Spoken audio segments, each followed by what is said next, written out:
And may I now request, ladies and gentlemen, our special guest, Mr. Uddhav Thackeray, the President of Shiv Sena, to kindly share his views and vision with us.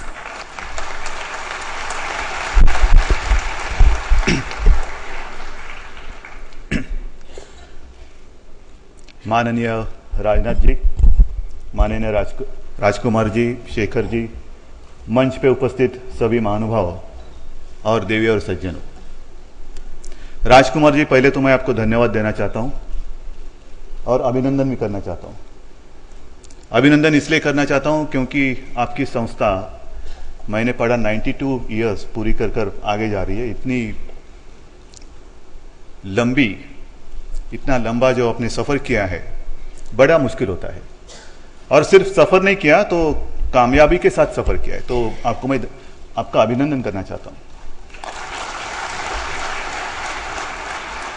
धन्यवाद इसलिए देना चाहता हूं क्योंकि आपने मुझे ये अवसर दिया कि इतने सारे बड़े लोग हैं तो एक साथ मिलने का मौका दिया। ऐसे नहीं कि बिल्कुल मुलाकात नहीं होती, मुलाकात तो होती रहती है। आज भी मुझे याद है कई सारे लोग, टाटा साहब हो, JRD टाटा साहब हो, धीरूभाई जी हो, मेरे पिताजी के साथ उनकी मुलाकात हुआ करती थी, आना जाना चलता था। तो ऐसे नहीं कि उद्योग क्षेत्र मेरे लिए कुछ नया है या उद्योगपति मेरे लिए नए हैं। कई बार ऐसे होता था कि आपस में बातें होती थी, विचार विमर्श होता था, सलाह मशवरा होती थी, और फिर आगे कैसे जाना चाहिए, देश को क्या किसकी जरूरत है, कौन सी नीति अपनानी चाहिए, ये सारी बातें आदान प्रदान होती थी।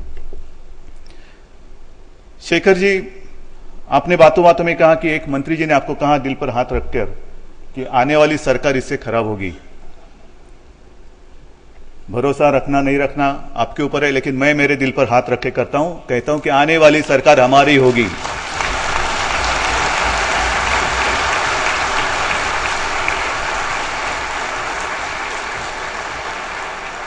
और निश्चित रूप में वो इससे कई गुना बेहतर होगी।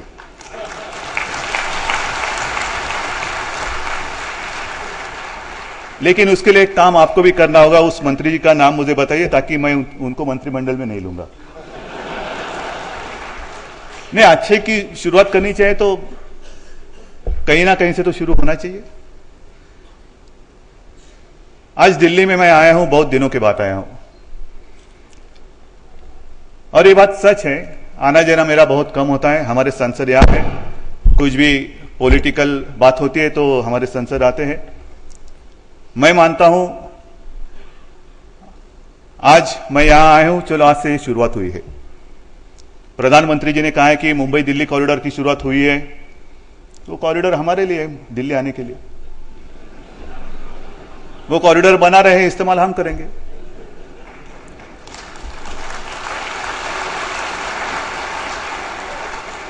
लेकिन आज की स्थिति, शायद मेरी गलतफहमी हो तो आप दूर करिए। कल भी मैं रात आप लोगों से जब मिल रहा था, कुछ लोगों ने मुझे कहा, मैंने पूछा कि भाई क्या चल रहा है दिल्ली में, कैसा काम चल रहा है, कैसी काम कर रही है सरकार? तो कहा उद्धव जी क्या कहे, ये सरकार बिल्कुल प्रीपेड कार्ड जैसे काम कर रही है, मोबाइल का प्रीपेड कार्ड, पहले पैसा भरो फिर बात करो।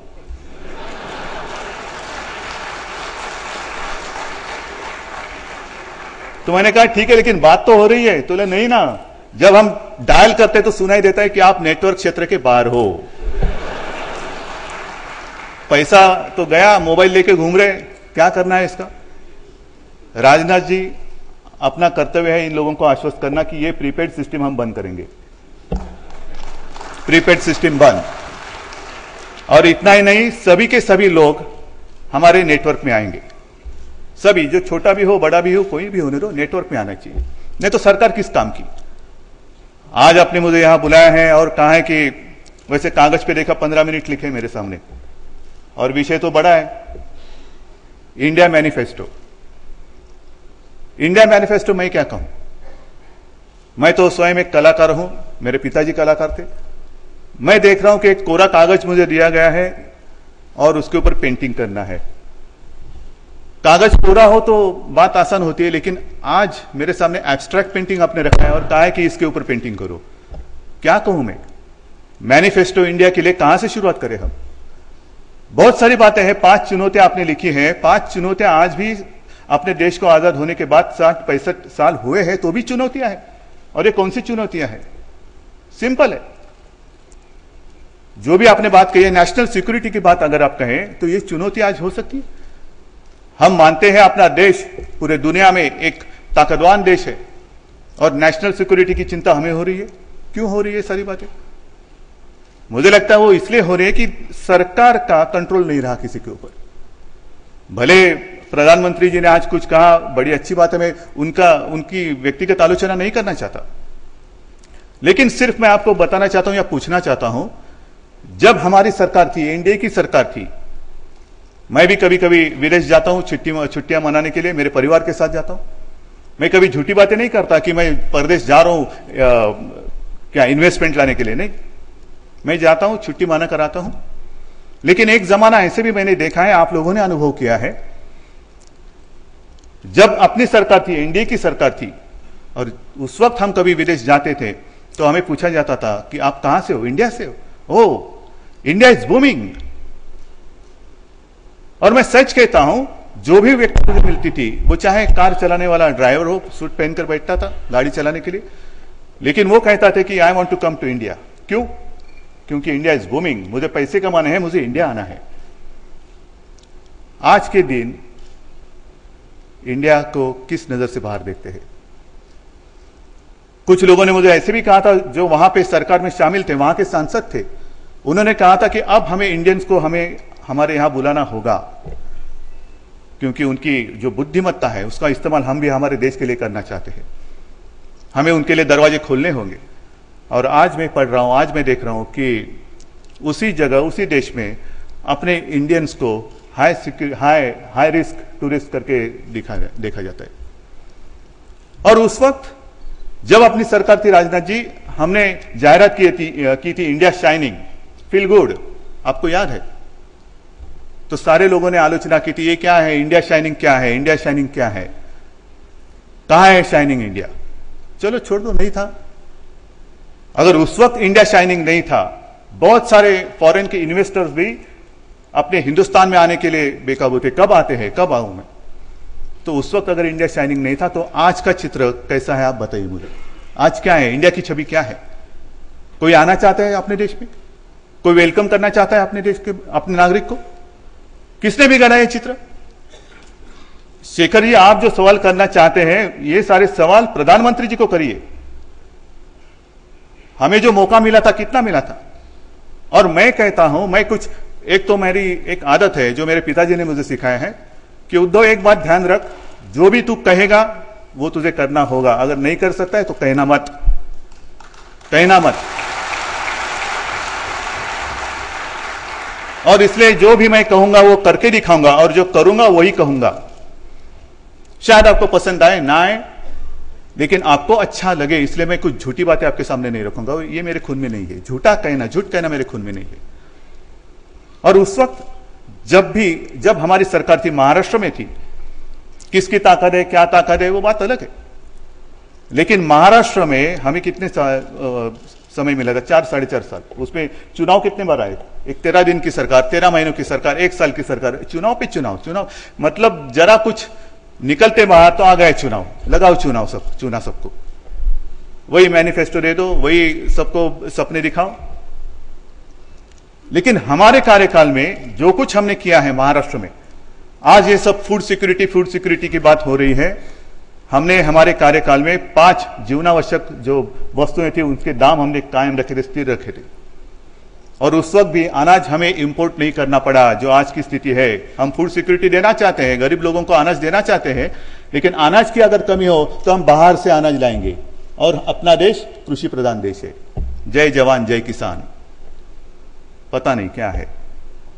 लेकिन 5 वस्तुओं के दाम हमने कायम रखे थे। मुंबई पुणे रास्ता हमने बनाया था, मेरे पिताजी का वो सपना था, वो पूरा किया था। दुर्भाग्य की बात है, वो पूरा होने का आ गया और हमारी सरकार चली गई, और कांग्रेस की सरकार ने उसका उद्घाटन किया। बहुत सारी बातें ऐसी हुई। मुंबई में फ्लाईओवर्स बनाए। अगर एग्रीकल्चर की बात आप करेंगे मैनिफेस्टो में, तो उस वक्त हमने भी कृष्णा घाटी का सिंचन का जो प्रोग्राम था वो शुरू किया था। सरकार गई, पता नहीं प्रोग्राम का क्या हो गया। सिंचाई की जो प्रोजेक्ट थे वो जैसे कि वैसे वहां भी घोटाला हो गया, घोटाला ही घोटाला। और इसलिए मैं कहता हूं कि हम जो भी कहते हैं वो करके दिखाते हैं, और आपका विश्वास हम पर नहीं होता तो मेरे लिए और राजनाथ जी के लिए प्रधानमंत्री जी के बाद आप यहां नहीं बैठते।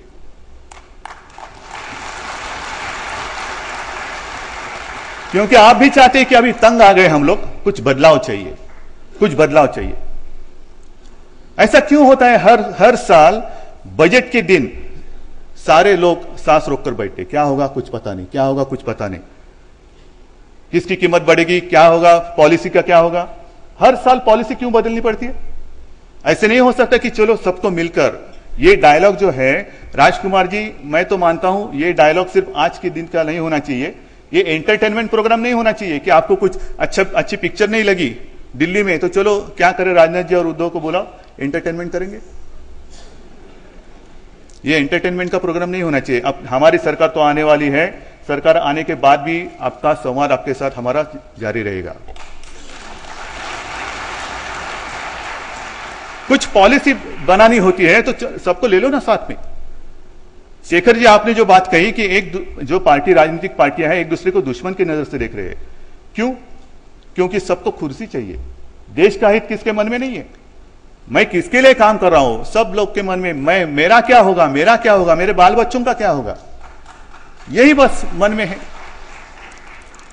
मैं कहता हूं हमें सरकार चाहिए, वो देश के लिए चाहिए, मेरे लिए नहीं चाहिए, देश के लिए चाहिए। खुलेआम मैं दिन दहाड़े देख रहा हूं मेरा देश जो है दिन ब दिन नीचे नीचे नीचे जा रहा है। रोज नए नए संकट आ रहे हैं, किसी के पास उत्तर नहीं है, सिर्फ सवाल सवाल सवाल सवाल। शेखर जी, आप क्या पूछेंगे? सर्वसामान्य जनता है, उसके मन में जो सवाल है उसके लिए किसी के पास जवाब नहीं है। भले आप सवाल पूछेंगे, हम तो राजनीतिक जवाब दे देंगे, लेकिन हम जो कह रहे हैं, जो लैंड एक्विजिशन की बात आप कह रहे हैं, हमारा दोहरा कर्तव्य होता है। हमें खेती भी चाहिए, हमें इंडस्ट्री भी चाहिए, और अच्छा राजनेता का काम वही है कि दोनों का बैलेंस करे। ऐसे नहीं कि आपको अच्छा लगे इसलिए मैं कहूंगा लैंड एक्विजिशन कैसे नहीं होता है, मैं करा के देता हूं, नहीं हो सकता। इसे इंडस्ट्री चाहिए, लेकिन उपजाऊ जमीन अगर छीनने की कोशिश की जाएगी तो संघर्ष होने वाला है, विरोध होने वाला है। और वो इसलिए होने वाला है क्योंकि आज तक पिछले 60-65 सालों में जो भी सपने, जो भी वादे किए गए वो पूरे नहीं किए। कई बार ऐसे हुआ है कि आपकी जमीन हम लेते हैं, यहां जो उद्योग आएगा आपको रोजी रोटी मिलेगी, उसमें उद्योग आता है, काश्तकार होते हैं, वो अपनी जमीन दे देते हैं, जिसे वो अपनी मां मानते हैं, वो मां आपके हाथों में देते हैं, वो घरदार सब निकल जाता है उसका। बड़े बड़े उद्योग लगते हैं, उद्योग लगने के बाद पता चलता है अरे ये तो गंवार है, इसको कैसे नौकरी दे सकते हम, ये तेरे बस की बात नहीं, तू जा कहीं और जा। और अपनी जमीन वो दे देता है। उस जमीन पर जो इंडस्ट्री आती है उसके ऊपर बाहर से कोई आकर काम करता है, अपनी जमीन का जो मालिक होता है वो भिखारी बनकर बाहर घूमता है। तो मैं कहता हूं कि ये जो जिम्मेदारी है वो सरकार की भी है, सरकार की भी है। एक ही देश में एक ही उद्योग जो पश्चिम बंगाल से निकाला गया और जो गुजरात में चला गया, वहां स्मूथ चल रहा है। कैसे, क्यों? नैनो की जो फैक्ट्री है पश्चिम बंगाल से चली गई, उसको निकाला गया, लेकिन गुजरात में चल रहा है। वो इसलिए चल रहा है क्योंकि नीति, एक पॉलिसी होती है, कहां ये उद्योग कहां आना चाहिए। ठीक है, मैं मानता हूं कि सारी की सारी बंजर जमीन नहीं मिल सकती, कुछ ना कुछ उपजाऊ जमीन भी उसमें आएगी, लेकिन उसके लिए लोगों के साथ एक डायलॉग होना चाहिए कि भाई आ जाओ, फिर ये यहां क्या होना चाहिए, ये ऐसे ऐसे होने वाला है, तेरे परिवार से तेरा बेटा है, तेरी बेटी है, चल हम यहां एक कोर्स शुरू करते हैं, वहां उसको ट्रेनिंग देते हैं, बाद में उसी को नौकरी मिलेगी और वो भी परमानेंट नौकरी मिलेगी। करो, लोगों के मन में विश्वास पैदा करो। कोई नहीं चाहता, रोजी रोटी नहीं चाहिए ऐसे कहने वाला कोई मैंने तो आदमी नहीं देखा। शायद वो डेमोन्स्ट्रेशन के लिए बैठा होगा, आज मुझे रोटी नहीं चाहिए, तो हो सकता है, लेकिन कॉमन मैन तो मैंने इसे देखा नहीं कि मुझे रोटी नहीं चाहिए। और वो इसलिए हो रहा है क्योंकि डायलॉग की कमी है। भले सरकार कुछ भी कहने दो, लेकिन कल की बात है, अपने देश से मित्तल साहब चले गए, उसके पहले पास्को कंपनी चली गई। इतना ही नहीं, दुख मुझे इस बात का होता है, टाटा और बिरला जिन लोगों को गांधी जी ने आशीर्वाद दिए थे कि चलो कुछ बिजनेस शुरू करो, रतन टाटा जी ने भी कहा है, बिरला जी ने भी कहा है कि अब हम तंग आ गए, अब इस देश में उद्योग करना बड़ा मुश्किल हो रहा है, हमें अभी लग रहा है कि देश छोड़कर कहीं और चले जाए। राजनाथ जी स्थिति क्यों आ गई? क्या सरकार की जिम्मेदारी कुछ नहीं है? कुछ नहीं है। उनको रोकना सरकार की जिम्मेदारी नहीं। उनकी जो कठिनाई है वो कुछ उसमें आसानी लाना सरकार की जिम्मेदारी नहीं है। ठीक है, हम तो ताकतवान हैं कहने के लिए है, ताकत कहां है हमारी? ताकत तो दिखाओ। आप इतने सारे लोग हैं, राजकुमार जी आप कह रहे थे कि आपके 4 लाख से ज्यादा मेंबर है, कितनी बड़ी ताकत है पूरे देश में, कितनी बड़ी ताकत है। ये सब इकट्ठा आ गई तो मुझे नहीं लगता कि अपने देश को कोई रोक सकता है आगे जाने से। देश को कोई नहीं रोक सकता, सिर्फ एक भावना चाहिए। और वो भावना में कैसी भावना चाहिए? शायद जिसने मुझे बताया आप में से ही कोई होगा।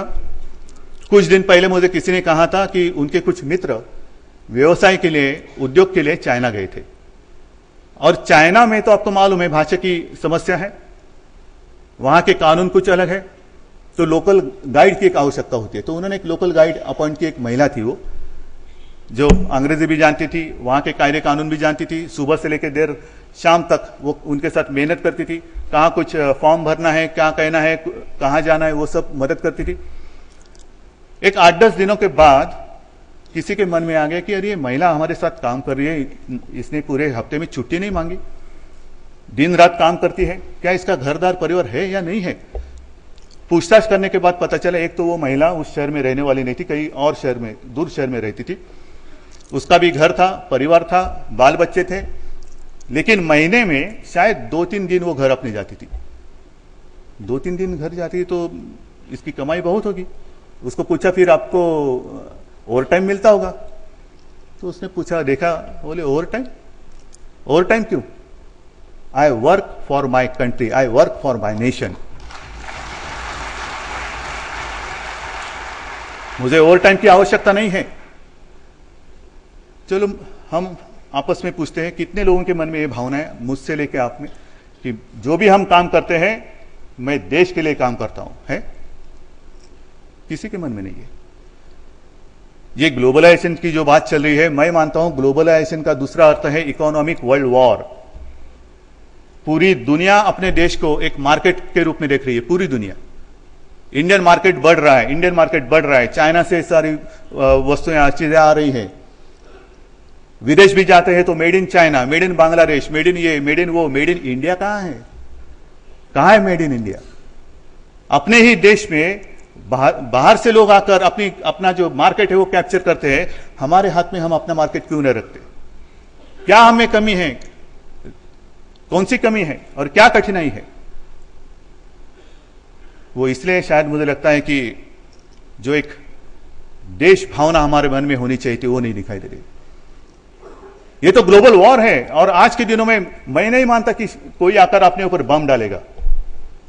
अपने जो दुश्मन है वो तो कोशिश करेगा कि इनकी इकोनॉमी खत्म हो जाए, और वही उसी रास्ते पर हम चल रहे हैं, इकोनॉमी खत्म होने की रास्ते पे तो चल रहे हैं। कौन संभालेगा उसको? कौन संभालेगा? तो प्रधानमंत्री जी का एक कर्तव्य नहीं? हम विरोधी पार्टी में, विरोधी पक्ष हैं, विपक्ष में हैं, आज है कल आपकी जगह में बैठेंगे, लेकिन हम कोई देश के दुश्मन नहीं है। आप भी कोई सारे लोग हैं, देश के दुश्मन नहीं है। उद्योग करना क्यों इतना कठिन हो गया अपने देश में? क्या उद्योग करना कोई गुनाह है? पैसा कमाना कोई अपराध है? जरा कुछ आप अच्छा काम करते हो तो आज आप मुझे बताओ, अपने देश में तू आगे बढ़, तेरे पीछे मैं खड़ा हूं कहने वाला कोई नहीं रहा। तो आगे कैसे बढ़ता हूं? मैं देखता हूं तेरे पीछे पड़ने वाले लोग ज्यादा है, पीछे पड़ने वाले लोग ज्यादा है, लेकिन सपोर्ट करने वाला कोई नहीं रहा। यही तो देश की सबसे बुरी हालत है। तो मैं मानता हूं, क्योंकि मुझे 10-15 मिनट दिए तो ज्यादा बोल गया मैं। मैनिफेस्टो इंडिया करना है, इंडिया को तो संभालना है, तो 15 मिनट में कैसे होगा? जो 10-15 साल नहीं, पूरे 60 साल में कांग्रेस को नहीं जमा, वो 15 मिनट में मैं क्या करूं? और मैं तो सिर्फ बोल रहा हूं, वो तो बैठे हुए हैं वहां, उनके हाथों में पूरे सारी कुर्सी वगैरह सब है। मैं तो क्या, मैं बोल रहा हूं आपने ताकत दी तो हम सत्ता में आएंगे। ये हमारे भाग्य की बात नहीं है, देश का नसीब कैसा होगा, देश का नसीब, देश के नसीब की बात है। एक दूसरे के ऊपर विश्वास नहीं रहा। नेशनल सिक्योरिटी की बात जो मैं कह रहा था, वो जो बात हुई ना अभी इशरत की, आईबी ने कुछ इंफॉर्मेशन दी, सीबीआई ने कुछ और किया, वहां के लोकल पुलिस ने और कुछ किया। क्या आतंकवादियों को मारना इस देश में गुनाह है? किसी गुंडे को मारना इस देश में गुनाह है? कैसे होगी नेशनल सिक्योरिटी? अगर आईबी को आप गुनहगार समझोगे तो आईबी क्या आपको खबर देगी? कैसे करेंगे काम? पुलिस क्या करेंगे? ये जो आपस में तालमेल की बात है, किसकी जिम्मेदारी है तालमेल करना? सरकार की जिम्मेदारी नहीं है? अगर नहीं है तो आईबी को आप कैंसिल करो ना, आईबी जो डिपार्टमेंट है बंद कर दो, ताला लगा दो उसको। एक दूसरे में तालमेल तो होना चाहिए, लेकिन ये कोई करने वाला कोई नहीं रहा। इसलिए मुझे लगता है इस देश में इंडिया मैनिफेस्टो अगर करना है, मैनिफेस्टो इंडिया अगर आपको चाहिए, तो पहले देश में एक मजबूत सरकार लाओ। पहले मजबूत सरकार की आवश्यकता है। अपना देश कौन चला रहा है पता नहीं चल रहा है। क्या सरकार चला रही है? क्या शेखर जी आपका मीडिया चला रहा है? न्याय संस्था चला रही है? एनजीओ चला रहा है? कौन चला रहे हैं?